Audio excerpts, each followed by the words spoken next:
Ang kwento ni Tomby.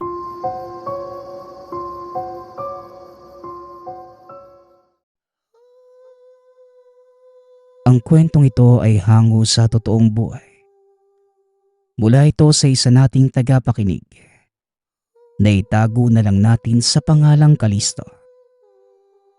Taong 1973, probinsya ng Albay. Lalaking 17 taong gulang. Gula-gulanit ang damit at may butas na tsinelas. Ito ang imahe ni Kalisto. Bata pa lamang, mulat na sa kahirapan ng buhay. Ang tanging kasama na lamang niya ay ang ina na si Aling Lydia. Simula pagkabata ay wala na itong kinilalang ama. Araw-araw naghahanap ng labada si Aling Lydia. Isa ito sa pinagkukuhanan nila ng pagkain. Habang si Kalisto naman ay nangangalakal. Isang araw, may nakapagbahagi kay Aling Lydia na naghahanap ng labandera si Mang Karding. Ito ay isa sa may marangyang buhay sa kanilang baryo at nagmamay-ari ng isang mansyon. Sa edad na 63, mag-isa na lamang ito sa buhay. Dali-dali namang pumunta si Aling Lydia sa tahanan ni Mang Karding. Pagkarating sa lugar, labis itong namangha sa napakalaking tahanan. Magmula sa kinatatayuang tarangkahan, halos kalahating kilometro pa ang lalakarin papunta sa pinto ng kabahayan. Maraming halamang nakapalibot doon. Sa dakong gilid naman, may mga manggang nakatanim. Ang mismong bahay ay gawa sa semento at may napakalaking bintana na tila nakahigang pinto. Nilakasan ni Aling Lydia ang boses.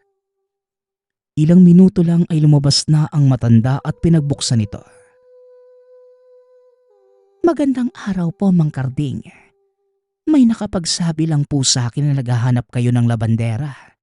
Pwede po ba ako mamasukan?" Tanong ni Aling Lydia. "Aba oo, sige. Naghahanap talaga ako ng pwede makapaglabada sa akin. Masyado nang mahina ang braso ko sa pagkukusot eh." Tugon ni Mang Karding. Napagpasyahan ng matanda na bukas ay magsisimula na si Aling Lydia sa paglalabada. Kinabukasan, alas 7 pa lamang ng umaga ay naglalakad na si Aling Lydia papunta sa tahanan ng matanda. Nagpumilit pa si Kalisto na sumama sa kanya sapagkat nais nitong makapasok sa mansyon.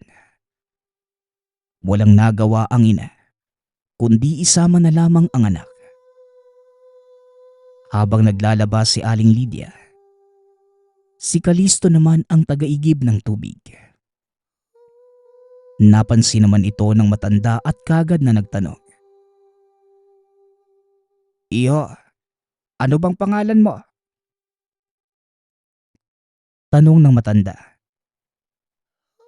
Labis namang kinabahan si Kalisto sa isasagot. "Ah, Ka- Kalisto po. Pasensya na po kayo at sumama po ako kay nanay ah." Tugon ng bata. "Wala namang problema, iho. Basta tutuwa nga kung tinutulungan mo ang nanay mo eh." Muling wika ni Mang Karding. Bumalik na ito sa loob ng tahanan. Pagtungtong ng alas 6 ng gabi, papauwi na ang mag-ina nang biglang magwika si Mang Karding. "Iho, gusto mo bang dito ka na lang sa akin magtrabaho? Gusto ko sanang kuning kabilang katuwang ko dito sa loob ng bahay eh." Tanong ni Mang Karding. "Talaga ho? Maraming salamat po ah. Napakalaking tulong po sa amin yan." Tugon ni Kalisto. Naging regular ang pagseserbisyo ng mag-ina sa matanda. Kalaunan, Pinatira na rin sila sa bakanting bodega ng mansyon. Kasabay nito, binigay sa kanila ang mga alituntunin sa loob ng kabahayan. Isa sa pinakamahigpit na ipinagbabawal, ang pagpunta sa silid ng matanda na matatagpuan sa ikalawang baitang ng bahay. Isang gabi, araw ng Biyernes, habang nagpapahinga ang bata ay hindi ito mapakali. May narinig siyang hindi maunawaang ingay. Hindi mawari kung humihingi ng tulong o umaawit. Dahil sa gusto niyang malaman ang nangyayari, dahan-dahan itong lumabas ng silid habang malalim naman ang tulog ng ina. Nang sinundan niya ang tinig, dahan-dahan naman siyang papalapit sa silid ni Mang Karding. Sa pagkakataong yon, labis itong kinabahan sapagkat alam niyang mahigpit na pinagbabawal ang pumunta sa silid ng matanda. Ngunit sa kabila ng takot, ipinagpatuloy lamang ng bata ang paglalakad. Hindi siya nakagalaw. Danlaki ang mga mata at malamig na pawis ang naramdaman ni Kalisto nang bumungad ang nakabukas na pinto ng silid ni Mang Karding. Mula sa kinatatayuan, malinaw niyang natanaw dito ang nangyayari.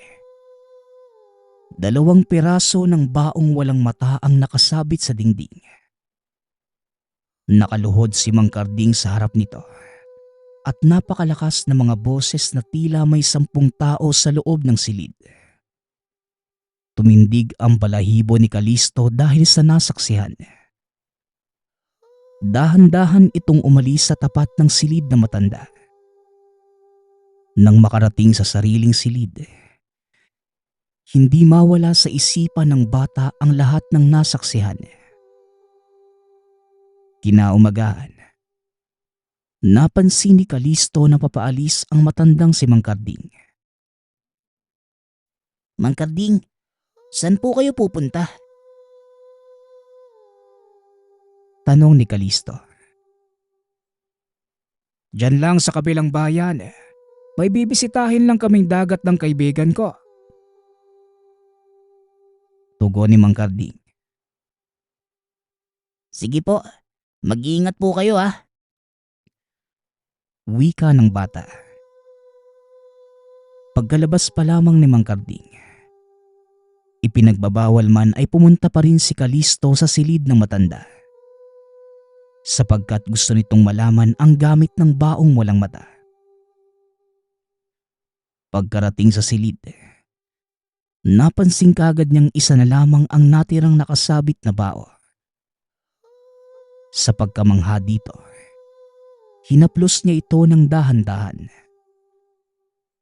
Biglang may narinig ang binata na naglalakad papalapit sa silid. Dali-dali itong nagtago sa ilalim ng higaan habang hawak ang baong walang mata. Nako, saan ko ba nailagay yung isang anting-anting ko? Wika ng matanda sa sarili. Dahil sa hindi nito nahanap ang sinasabing anting-anting, kaagad naman itong lumabas. Sa sobrang kaba ni Kalisto, dali-dali na siyang lumabas ng silid ni Mang Karding. Ngunit sa kasamaang palad, bigla na lang nagsalita ang matanda. Hoy bata, anong ginagawa mo sa kwarto ko? Tanong ni Mang Karding. Hindi makasagot si Kalisto at mabilis na tumakbo papalabas ng palasyo. Kaagad namang pinuntahan ni Mang Karding si Aling Lydia para ipaalam ang nangyari. Labis na nadismaya ang ina. Maghagabi na at hindi pa rin umuuwi ang bata. Napagpasyahan ni Aling Lydia na hanapin ito sa dating tahanan. Tama nga ang hinala ng ina. Natagpuan nitong umiiyak ang bata sa isang sulok ng bahay. Isinalaysay naman ng bata ang buong nangyari. Ang hawak mong yan, isa sa mga anting-anting na bibihirang mahanap. Hindi ko sigurado ang gamit niyan. Pero ang alam ko lang, mas tumitibay ito kapag nilulubog sa dagat at nagkukulay berde habang nasisinaga ng araw. Wika ni Aling Lydia. Kaya po pala nabanggit kanina ni Mang Karding na pupunta siya ng dagat. Pero ano po bang gagawin ko? Magagalit sa akin ng sobra si Mang Karding pag nalaman niyang ininakaw ko ito. Tugon ni Kalisto. Hindi na sumagot si Aling Lydia sapagkat alam niyang mali ang nagawa ng anak. Kinaumagahan, dali-daling lumabas ng palasyo si Mang Karding para magtanong kung saan matatagpuan ang bahay ni Aling Lydia at Kalisto. Matapos nitong matunton ang tahanan ng mag-ina, pumasok na ito nang walang paalam. Sa puntong yon, galit ang nangibabaw sa matanda. Kalisto, alam kong ikaw ang kumuha ng nawawalang anting-anting ko. Wika ni Mang Karding habang nanlilisik ang mga mata. Labis namang natakot ang bata sa matanda. Wala ni isang salita ang lumabas sa bibig. Hindi naman nagpabaya ang ina at ito na ang sumagot sa matanda. Wala po. Wala sa kanya ang sinasabi mong anting-anting. At kung nandito man, ako mismo ang magsasaoli sa inyo. Tugon ni Aling Lydia. Sa puntong yon, nagsinungaling na ang ina para kay Kalisto. Batid nito sa mga mata ni Mang Karding na kaya nitong masaktan ang anak dahil sa labis na galit. Mas lumalim ang sagutan ni Mang Karding at Aling Lydia. Hindi kalaunay umalis na din si Mang Karding. Ngunit puot ang naiwan sa puso ni Aling Lydia dahil sa sobrang talim na mga salitang binitawan nito. Pagsapit ng gabi, naglabas si Aling Lydia ng itim na kandila, isang papel at kaunting tinta na pangsulat. Nay, ano po bang gagawin ninyo? Tanong ni Kalisto. Noong buhay pa ang lola mo, palagi ko siyang pinapanood sa tuwing nagsasagawa siya ng kulam. Tugon ni Aling Lydia. Tuluyang ginawa ng ina ang ritual sa pangkukulam. Ayon sa kanya, bunga ito ng labis na galit na naramdaman niya kay Mang Kalisto. Matapos ang ritual, mahimbing nang nakatulog ang dalawa. Halos 3 araw ang nakalilipas. Hindi pa rin bumabalik si Mang Karding sa tahanan para bawiin ang anting-anting. Inisip ng mag-ina na baka tuluyan ng nanghina ang matanda. Nang biglang hinawakan ni Kalisto ang tagiliran. Pagkatapos ay sumigaw dahil sa sakit na naramdaman. Anong nangyayari sa iyo, anak? Wika ni Aling Lydia. Tinanggal ng bata ang damit nitong pang-itaas. Labis na nanlumo ang ina. Sapagkat ang lahat ng sinagawang kulam ay bumalik sa anak. Bigla itong nagkaroon ng maliliit na sugat sa tagiliran. At ilang minuto pa ang lumipas. Mabilis itong kumalat sa buong katawan. Dahil sa takot, inilapit kagad ni Aling Lydia si Kalisto sa isang albularyo. Isinalaysay niyang maigi ang mga nangyari. Nabanggit din ang tinagong anting-anting ng anak.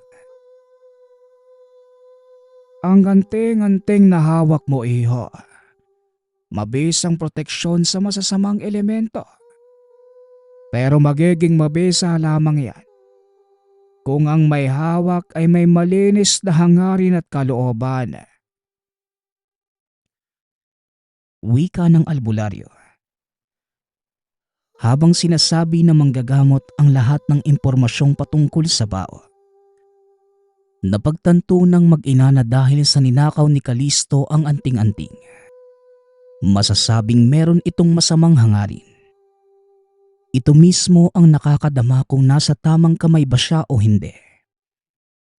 Dahil dito, naintindihan na mag-ina ang dahilan sa pagbalik ng kulam. Si Mang Karding lamang ang pinoproteksyonan ng bao sapagkat ito lamang ang may magandang hangarin sa dalawang partido. Matapos ang pangyayaring yun, ibinalik na ni Kalisto kay Mang Karding ang anting-anting. Nagpasalamat sa kanila ang matanda ngunit mula noon, hindi na muli silang pinayagan na tumira sa bakanting bodega. Sa kabila ng lahat, patuloy pa rin sila nitong pinahihintulutang magtrabaho sa kanya. Ang anumang agimat ay sagrado. Dinadasalan. Hinihiling sa Ama na sa bawat paggamit nito, proteksyon ang magiging benepisyo sa sino mang naniniwala. Kaya kung isa ka sa may agimat na ginagamit sa pang-araw-araw, naway gamitin mo ito ng may malinis na kalooban. Dahil sa huli, hindi mo gugustuhin kalabanin ang puwersang dala nito. Ang kwentong ito ay hango sa totoong buhay. Mula ito sa isa nating tagapakinig na itago na lang natin sa pangalang Jeffrey. Walang eksaktong taon. Santa Fe, Iloilo. Palikero o babaero ang bansag kay Jeffrey. Halos lahat na ng mga kababaihan sa lugar naging kasintahan na ng binata. Si Jeffrey yung tipo ng tao na kahit hindi nanliligaw, napagkakamalan dahil sa mabulaklaking pananalita sa mga kababaihan. Ano bang sikreto mo pare? Nakatambay lang tayo dito. Pero iba talaga yung tingin sa'yo ng mga babae. Walastik, kakaiba ka talaga. Wika ng kaibigang sa Eko. Hindi naman, sadya lang siguro na pinanganak akong gwapo. Sabi ng nanay ko, pinaglihi niya ako sa artiste. Kita naman, di ba? Tugon ni Jeffrey. Ang lakas ng hangin mo pare. Kaya nga siguro, tumagilid ka nga. O harapan naman. Saan banda ang artistaheng sinasabi mo pare? Mahangin ka lang eh. Wika ng isa pang kaibigan na si Ryan. Minsan na nga lang tayo mag-aangas eh. Babarahin mo pa. Tara na nga, may klase pa tayo eh. Tugon ng binata. Mula pagkabata, magkakaibigan na ang tatlo. Binabansagan silang datriyo sa lugar dahil sa sobrang sanggang dikit na mga ito. Kaya magkakasama na sila sa kahit anong problema na kinakasangkutan ng binata.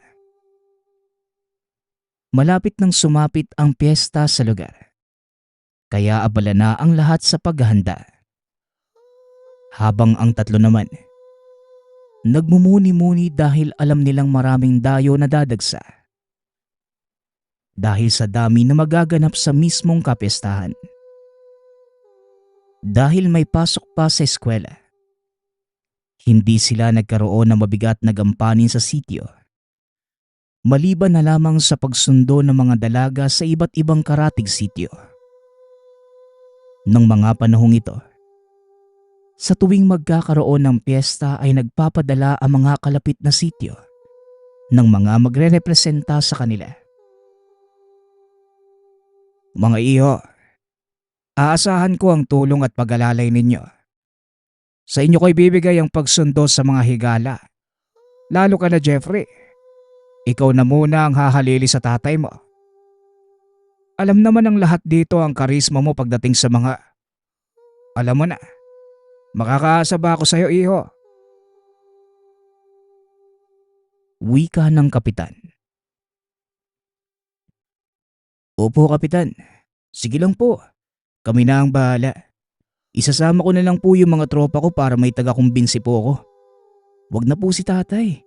Alam niyo naman pong hindi na niya kayang mag-ikot sa mga sityo eh. Hindi kagaya nung kabataan niya. Siya nga pala, Kap. May budget po ba para dyan? Alam mo naman po, kahit pang gasolina o hindi kaya pang merienda. Tugon ni Jeffrey. Oo naman. Sabihin mo lang dun sa kalihim ko at siya na ang bahala sa inyo. Jeffrey, pumili kayo ng isasalang natin sa bulak-bulak. May tiwala naman ako sa iyo sa pagkilatis eh. Yung maganda sana at hindi maarte. Alam mo na, yun lang ang iengganyo sa mga bisita natin. Dagdag ni Kapitan Tagoy. Kaya bago ang araw ng kapistahan, nilibot ni Jeffrey ang ibang sityo kasama ang mga kaibigan. Bit-bit ang permit galing munisipyo. Inuuna nila ang tanggapan ng punong barangay ng lugar. Ito mismo ang aalalay sa kanila sa kakatawan sa lugar. Natuwa naman si Jeffrey dahil marami ang naimbita nila at nagpaunlak. Hanggang sa napunta sila sa dulong bahagi ng bayan. Naroon ito sa liblib na lugar at may nadaanan silang tahanan na malayo sa mga kapitbahay. Ayon sa kasama nilang kapitan, merong nakatira na mag-ina sa lugar. Ngunit batid nitong hindi mahilig ang mga yon sa mga ganong uri ng okasyon. Dagdag pa ng kapitan, yun lamang ang nag-iisang bahay na hindi man lamang kakilala ang ibang kapitbahay. Baka po hindi lang naiimbitahan, Kapitan Lori. Kawawa naman po eh. Mukhang maayos naman po ang tahanan. Susubukan ko na lang po. Tsaka wala naman po kaming pinipiling tao eh. Para po ito sa lahat. Wika ni Jeffrey. Iyo, kung ako sa'yo, hindi na ako aasa. Nag-aalangan akong ipakilala sa inyo. Kahit nga ako madalang ko lang silang makita sa lugar. Lalo pa yung nanay nung dalaga. Hindi ko man lang nakita nakikipag-usap sa mga kasityo. Pero sige, subukan mo. Baka sakaling sumama. Tugon ni Kapitan Lori. Sige po, ako na ang bahala. Wala pa pong tumatanggi sa mga napuntahan namin. Yun nga lang, Kapitan Lori. Bakit sobrang liblib naman dito? Hindi ba sila natatakot? Tanong ni Jeffrey. Sa palagay ko, hindi naman sila natatakot. Sila pa nga ang kinakatakutan sa lugar eh. Lalo yung nanay. Ayaw ko na lang magsalita. Kayo na lang ang humusga kung bakit. Muling tugon ng kapitan.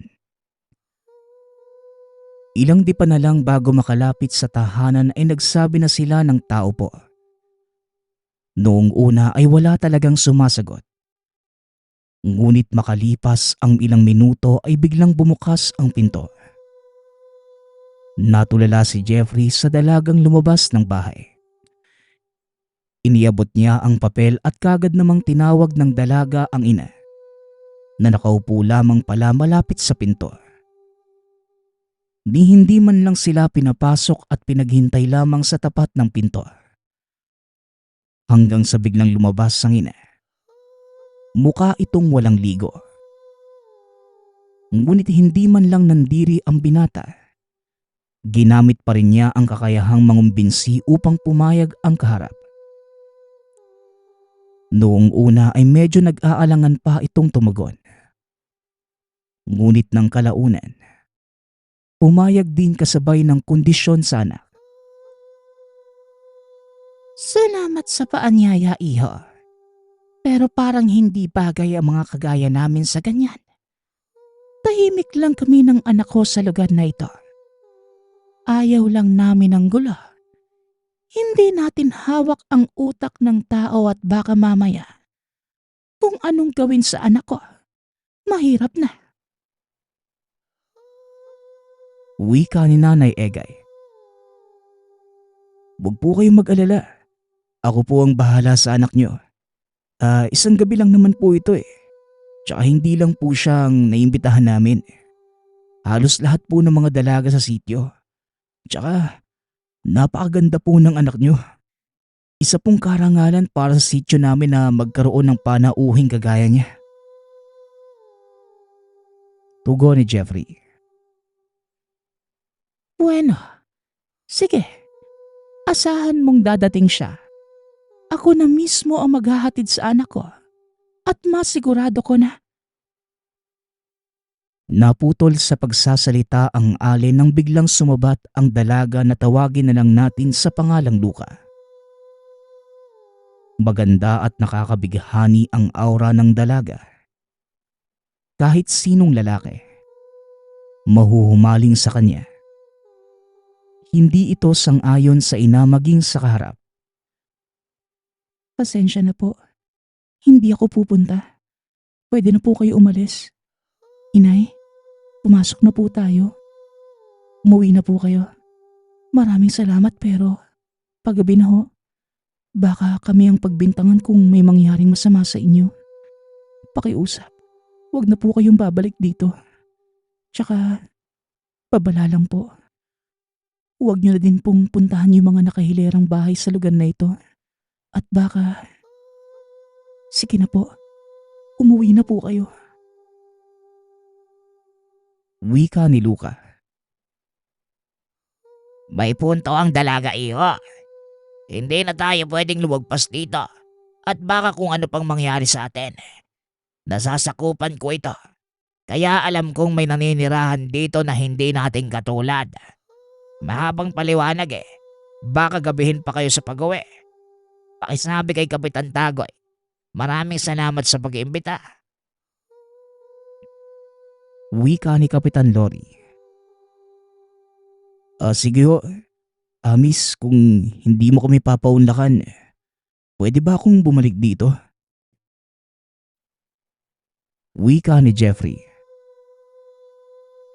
Pare, tama na yun. Tara na. Pagpasensyahan niyo na po yung kaibigan namin ha. Medyo hindi lang po ito makapagtimpi lalo na kung may magandang babaeng kaharap. Sige na ho Kap, ihahatid na po namin kayo. Wika ni Eko. Habang papalayo sa lugar, hindi pa rin maiwasang mag-isip ng binata. Nahumaling ito sa kagandahan ni Luka. Sa dami ng mga babaeng nakilala, siya pa lamang ang unang pagkakataon na nakaramdam ito ng kakaiba. Naudlot ang iniisip ni Jeffrey nang makita ang puno ng saging na nakaharang sa daan.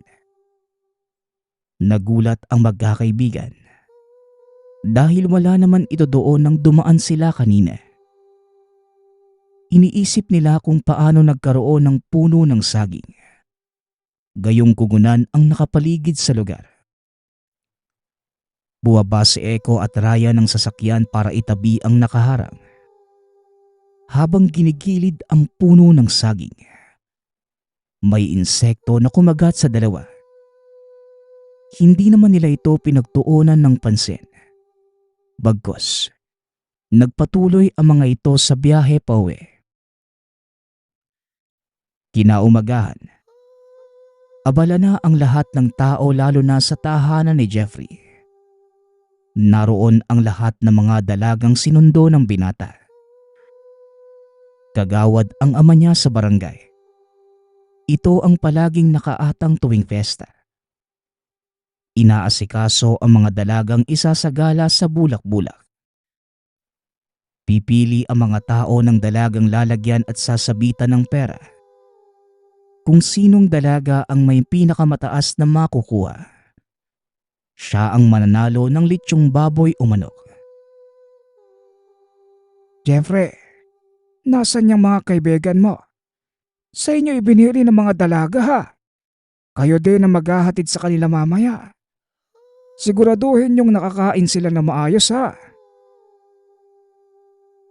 Wika ni Tatay Bano.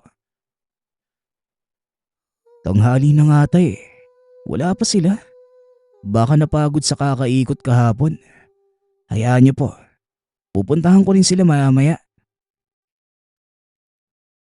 Tugon ni Jeffrey. Ngayon na anak, at maraming gagawin dito. Malaki ang may tutulong niya mga kaibigan mo. Tsaka magpapatulong din ako sa kanila sa mga leletsyoning manok para mamaya. Muling wika ng ama. Napatango na lamang ang binata at kagad umalis ng tahanan. Malapit lang naman ang bahay ng mga kaibigan. Nagtataka si Jeffrey dahil parehong hindi makabangon ang mga kaibigan. Masama pareho ang pakiramdam. Natanong ni Jeffrey ang dahilan. Ngunit wala namang maisagot ang pamilya sa sanhi ng pagkakasakit. Ayos pa ito kagabi. Ngunit hindi na makatayo kinaumagahan. Dahil marami pang trabaho sa bahay, minabuti na lang niya na umuwi at hinayaang makapagpahinga ang mga kaibigan. Humingi na din siya ng tulong sa mga tanod na walang masyadong nakatokang trabaho. Si Salmo ay isa sa mga nagrepresentang tumulong sa binata. Kaedad ito ng ama ngunit maalam pagdating sa pagluluto ng mga lechon. Tiyo, pasensya na po ha. Bigla po kasing nagkasakit yung mga kaibigan ko. Hindi ko nga din po alam ba't sabay silang nagkasakit eh. Kahapon lang kasama ko silang nagsundo ng mga dalaga sa karatig sityo. Wika ni Jeffrey. Ang haba naman ng nilakbay nyo at umabot kayo sa sityo na yon. May mga kwentong kumakalat na maraming manlalason doon. Mga aswang na manlalason. Ayon pa sa iba, hindi makakalabas ng walang sumpa ang mga napadaan doon. Wika ni Mang Salmo. Ha? Saan naman po galing yung kwento na yan, Mang Salmo? Manlalason? Aswang? Ang ganda nga po ng lugar na yun eh. Tsaka nung nagpunta kami, napakabait naman po ng mga tao. Tugon ni Jeffrey. Saan ba kayo umabot? At sino ang kasama ninyo? Umabot ba kayo sa bahay ng mag-ina? Yung magandang dalaga? Muling tanong ng matanda. Opo eh. Yun yung huli naming pinuntahan. Kasama naman po namin si Kapitan Lori. Tsaka may iilang dalaga na po kaming nasundo ng mga oras na yun. Ano po bang meron doon sa lugar, Mang Salmo? Tugon ni Jeffrey. Bilisan na natin iyo. Baka hindi na natin maabot ang buhay ang mga kaibigan mo. Nasaan ang tatay mo? Sila na muna dito at may kailangan tayong ayusin. Dalhin mo ko sa mga kaibigan mo. Napakadelikado. Dagdag na matanda. Wala namang nagawa ang ama ni Jeffrey na magpaalam ito kasama si Mang Salmo. Nang makarating sa tahanan ni Eko, nadat na nila itong nakaratay sa higaan. Ganon din ang sinapit ni Ryan. Nagpatulong silang magbuhat upang mapagsama ang dalawa sa isang higaan. Dinala ito sa labas ng tahanan. Habang inaayos ang paghihigaan sa dalawa, nag-uusal na ng pangproteksyon si Mang Salmo. Alam niya na hindi ito basta sumpang pinakawalan lamang sa hangin, kundi sumpang pinasok mismo sa ugat. Matapos makapag-usal, kaagad na sinuri ng matanda ang mga mata ng binata. Mga kuko, maging ang kulay ng balat na unti-unti nang umiitim.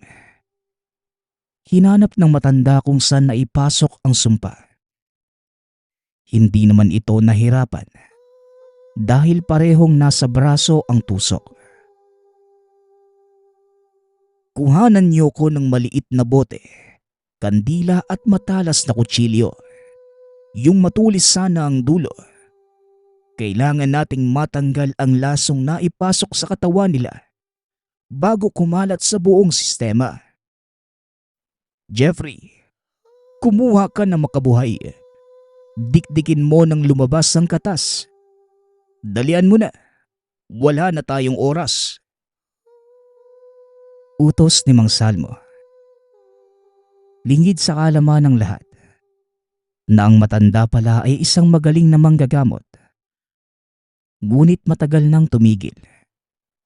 Kamuntika na itong mamatay dahil sa pagligtas sa anak na matalik na kaibigan. Hanggang sa naihanda na sa harapan ng matanda ang mga gamit. Habang sinasagawa ang panggagamot, panay ang pagikab na matanda. Nagsasalita na mahina at biglang iihip sa hangin. Hanggang sa hiniwaan na ng matanda kung saan naipasok ang lason. Hinayaan lamang niya ito na dumugo. Nang sa ganun ay mailabas ang lahat ng mga lason. Inabot ng ilang oras bago tuluyang natapos si Mang Salmo. Makikita na ng hina ang matanda dahil sa mga orasyong binibitawan. Pangkalas ng sumpang nasagap na mga binata. Tanghali na nang ipinasok ang dalawa sa loob ng bahay. Unti-unti nang bumabalik ang ulirat. Mamayang gabi, sasalakay ang nagbigay ng sumpa sa inyo. Sasadyain nila na walang tao ang mga bahay dahil sa pesta. Pero uunahan natin sila. Kung noong mga nakaraan, hindi ko sila napatay. Baka ngayon, masampulan ko na. Hindi na sila sumunod sa kasunduan. Kaya kayong tatlo, lalo ka na Jeffrey, maghanda ka na. Wika ni Mang Salmo. Mang Salmo, kaya mo po bang malaman kahit tingin lang kung sino yung manlalason? Delikado eh. Baka may mabiktima pa ang mga hayop na yan. Tara na po sa bahay. Tugon ni Jeffrey. Iniwan na muna nila ang mga kaibigan sa kani-kanilang pamilya. Abalang kumakain ang lahat ng makauwi ang binata sa tahanan. Nasa mahabang lamesa ang mga ito, maging ang mga panauhi ng ama. Inisa-isa ng matanda ang mga dalaga nang hindi nagpapahalata. Tama sila na isa nga doon sa mga dalaga. Para hindi magkagulo, pinatapos muna nila ang lahat at tiyempong pumunta ang manlalason sa kusina para uminom. Hinawakan nila ito. Ginapos at binusalan ang bibig para hindi na makasigaw. Dali-dali nilang dinala sa likod bahay kung saan walang tao. Kahit tanghaling tapat ay umaangil ito. Nakumpirma nilang aswang dahil kakaiba ang amoy, pati ang kulay ng mata ng dalaga. Nagmamakaawa pa ito na wag siyang patayin at hindi naman ito nanggugulo. Lalong wala naman siyang intensyon kundi makisaya lamang. Sino yung naglagay ng lason sa mga kaibigan ko? Taga saan ka? Mga walang hiya kayo. Muntik nyo nang madali yung mga kaibigan ko. Itong tatandaan mo. Sa oras na lumapag sa baryo namin ang angkan mo, sinisigurado ko sa inyo, uubusin namin kayo. Banta ni Jeffrey. Sa ngayon umuwi ka na babae. Ipaalam mo sa angkan mo na kung ano man ang plano nyo ngayong gabi, hindi kayo magtatagumpay. Dagdag ni Mang Salmo. May kung anong tinusok ang matanda sa dalaga. Buti na lamang ay nakapagpigil ito. dahil balak niya sanang lasunin ang dalaga bilang ganti sa angkan nito. Ngunit batid niyang wala namang kasalanan ang dalaga, kaya pinakawalan nila ito ng maayos. Bumalik sila sa pagtitipon at nakisaya sa mga bisita na tila walang nangyari. Pero sa isip ng dalawa, pagdating ng gabi ay hindi na nila alam kung ano pa ang mangyayari. Kinagabihan, humingi ng mga tanod si Mang Salmo ng katulong sa pagbabantay sa dalawang binata. Nilagyan din nila ng nakapalibot na ilaw ang bahay nang sa ganon kaagad nilang makikita kung merong paparating. Nakabantay si Mang Salmo kay Ryan at Echo, habang si Jeffrey naman alalay ni Kapitan Tagoy sa pagsasagawa ng sagala. Naging maayos naman ang programa. Masaya ang mga dalagang sumali sa bulak-bulak. Sa hindi inaasahang pagkakataon, nakita niya si Luca. Nakatitig sa kanya. Madaming tao pero sigurado ito sa nakita. Pinasa niya sa iba ang kasayaw at hinanap ang dalaga. Hindi naman ito nabigo. Siya lamang ang pakay ng dalaga at hinintay siyang makalabas ng plaza. Paumanhin kong nanggulo ako. Batid kong alam mo na kung bakit ako nandito. Nakaabot sa amin ng nanay ko ang nangyari sa mga kaibigan mo. Humihingi kami ng paumanhin. Hindi pa gagaling ng tuluyan ng mga kaibigan mo kung wala to. Wika ni Lucas sabay abot ng hawak sa binata. Tinatanggap ko yung paghingi mo ng paumanhin. Pero hindi naman kayo nagkasala sa amin . Ano ba ito, Luca? Lana? Para sa naman to? Tanong ni Jeffrey. Yan lang ang makakalunas sa nilagay na laso ng... Wala. Sige na. Aalis na ako. Bilisan mo na't ibigay mo na yan sa mga kaibigan mo. Kung gusto mo pa silang makitang buhay. Muling wika ni Luca. Hanggang sa bigla na lang nawala ang dalaga. Hawak ang maliit na bote ay dali-dali itong umuwi. Pinagpasalamat niya sa Diyos at naagapan kagad ang mga kaibigan. Hindi na niya nakita muli si Luca. Pagkatapos ng insidente, naikwento nila sa pamilya ang nangyari kaya para sa kaalaman ng lahat at para maiwasang mangyari muli. Sa kasulukuyan, may mga nababalitaan pa rin na lalalason sa lugar. Pero madali na itong matukoy at magamot. Sa ngayon, may mga asawa at mga anak na si Echo, Ryan at Jeffrey. Ngunit magpasa hanggang ngayon, tinatago pa rin niya ang alaalang binigay ng anak ng manlalasong aswang. Ang kwentong ito ay hango sa totoong buhay. Mula ito sa isa nating tagapakinig. Naitago na lang natin sa pangalang Tugade. Taong 1982.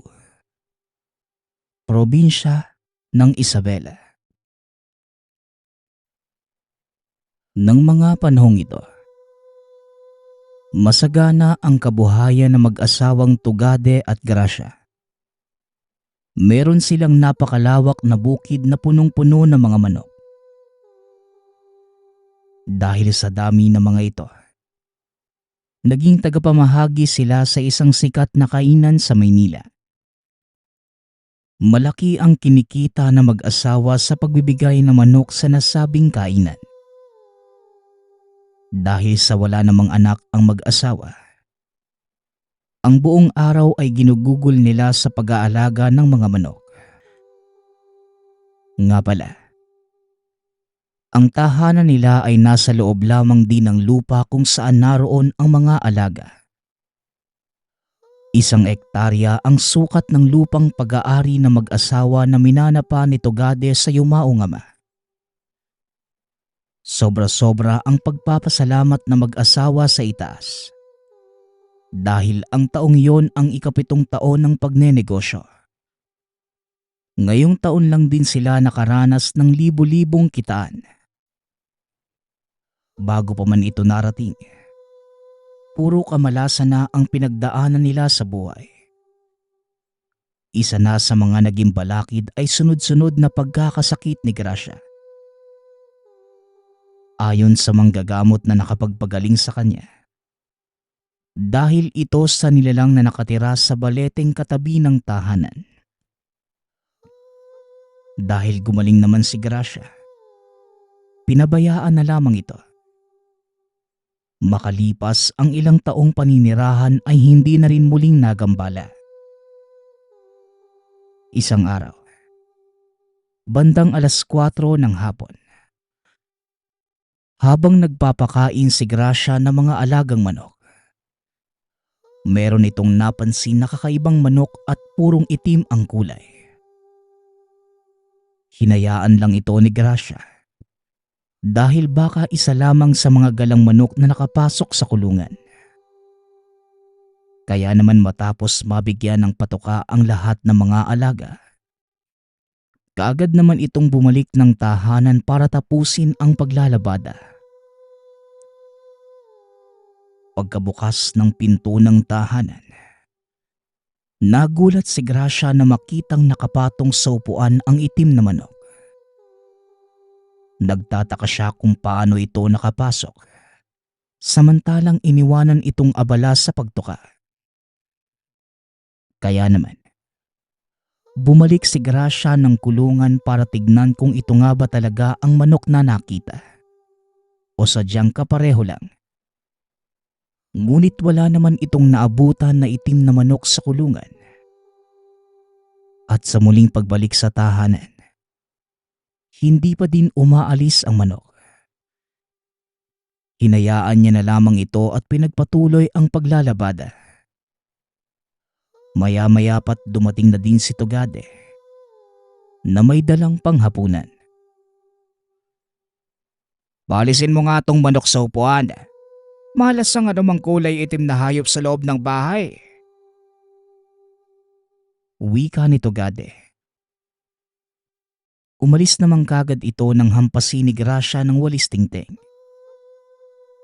Matapos maglaba, bumalik muli si Gracia sa kulungan para tignan ang mga alaga. Makailang minuto pa'y kumain na ng hapunan ang mag-asawa at kagad natulog. Kinabukasan, maagang nagpakain ng mga alaga si Gracia. Muli na namang naabutan ang itim na manok sa kulungan. Kinarga niya ito at inilabas dahil baka makita na naman ng asawa.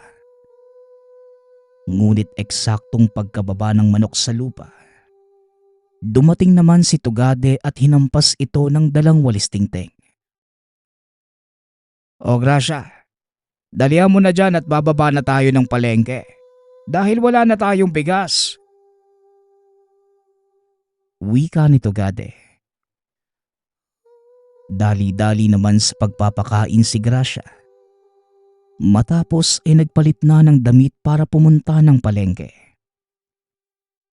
Habang naglalakad ang dalawa, bigla na lamang nagsalita si Tugade ng,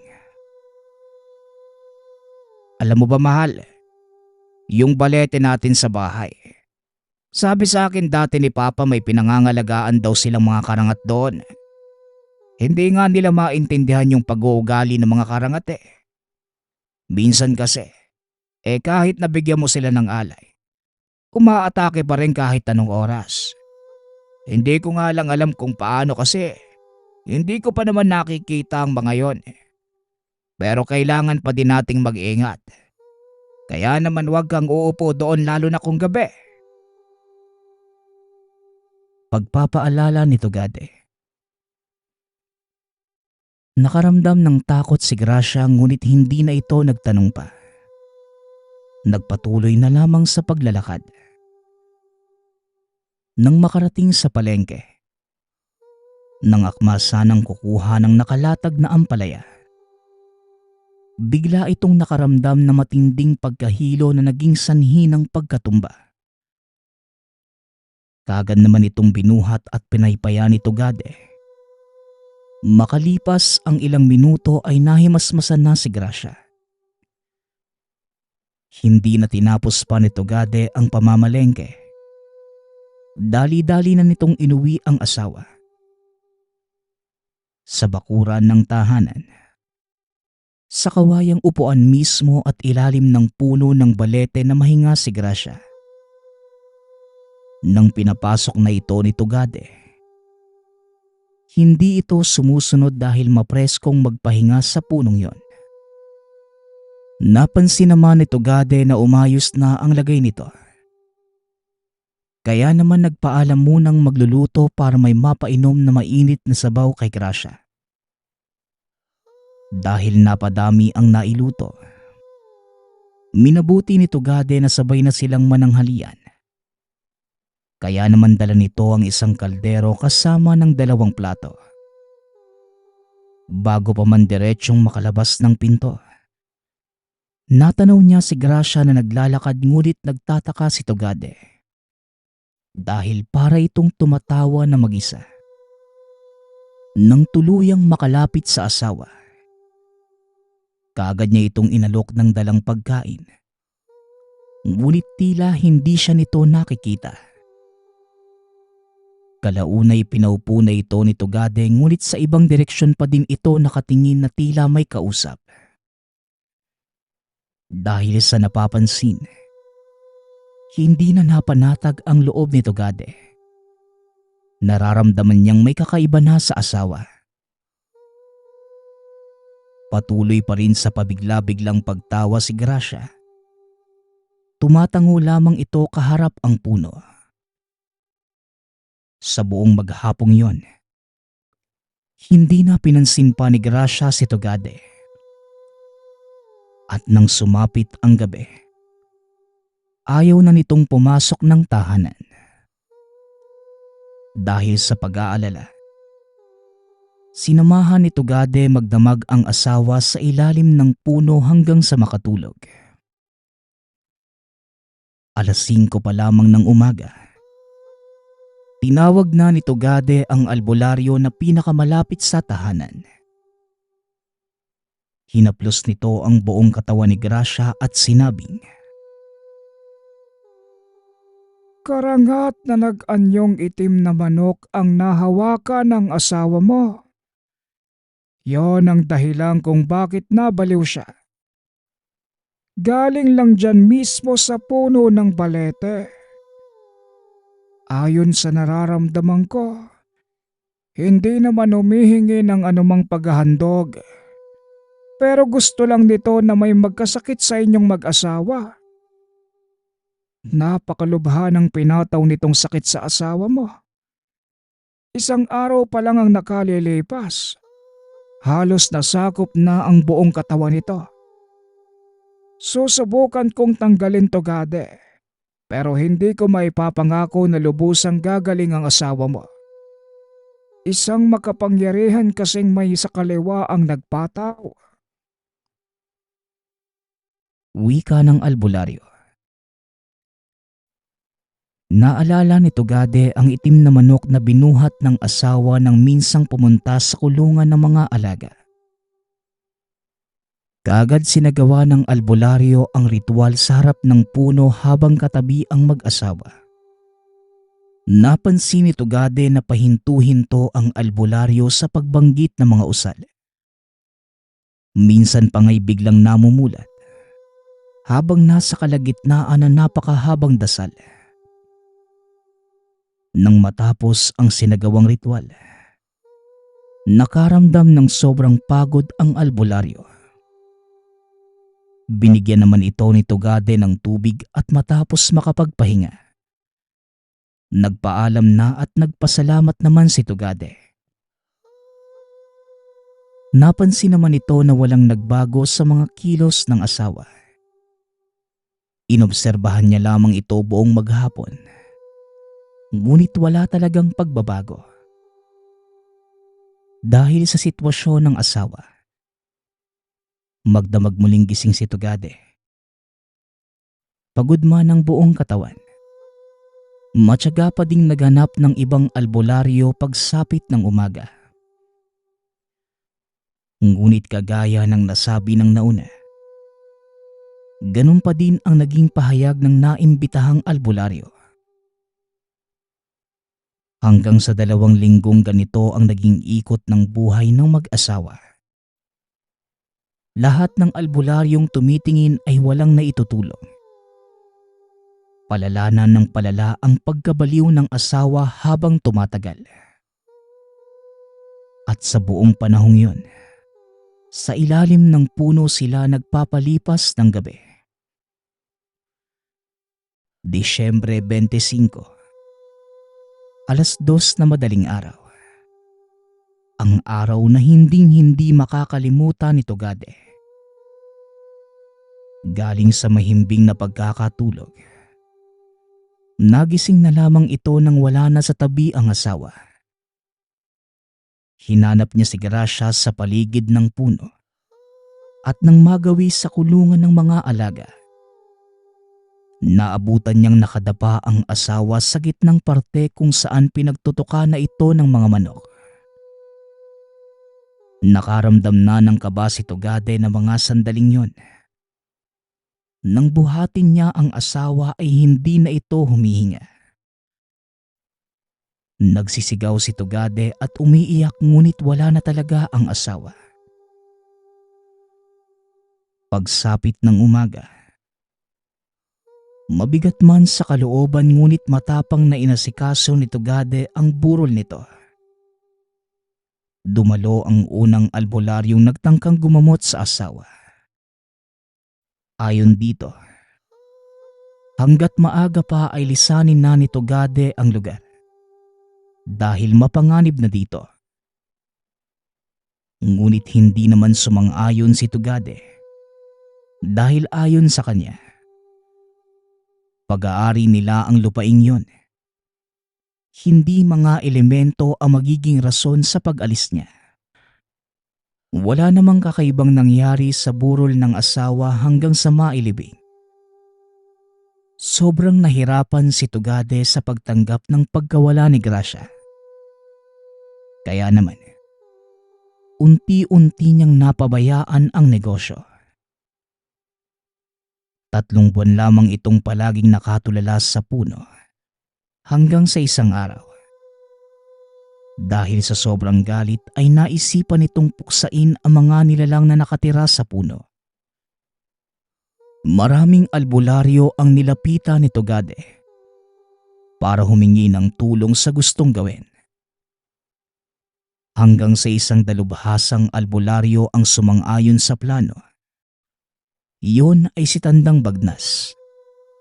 Dahil na biktima na din ng mga nilalang ang pinakamamahal na apo. Matagal nilang pinaghandaan ang isasagawang plano. Nakitira muna ang matanda sa tahanan ni Tugade. 1 taon ang ginugol nila sa pagmamasid at paghahanda. Hanggang sa dumating na ang tinakdang araw. Alas 12 ng hating gabi. Nagpausok sila ng tangkay na makabuhay. At dito na tuluyang nagpakita ang karangat. Mas malaki ito sa tao. Walang buhok. May bilugang mata at may nag-iisang mahabang pangil sa gitna ng bibig. Nakakakilabot ang itsura. Lalo pat nakatitig lamang ito sa kanila. Kaagad namang inumpisahan ng matanda ang ritual. Walang ano-ano'y nahulog ang karangat sa puno at tumakbo papalayo. Hinabol ito ng matanda at ni Tugade. Hindi naging madali ang pagdakip ngunit nagawa nilang mahuli ng gabing yon ang karangat. Dahil na din sa matagal nilang paghahanda. Nang mahuli ito ni Tugade, pwersahan itong binuka ang bibig ng nilalang. Agarang binuhos ng albularyo ang pinaghalong dahon ng ikmo katas ng kalamansi at tubig. Pinuno din ng matanda ang mga mata at tenga ng nilalang.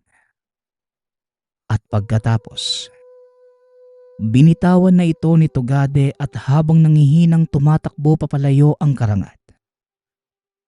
Natanaw ng dalawa ang kumukulong bunganga nito hanggang sa mabilaukan at namatay. Tinititigan lang ito ng matanda at ni Tugade.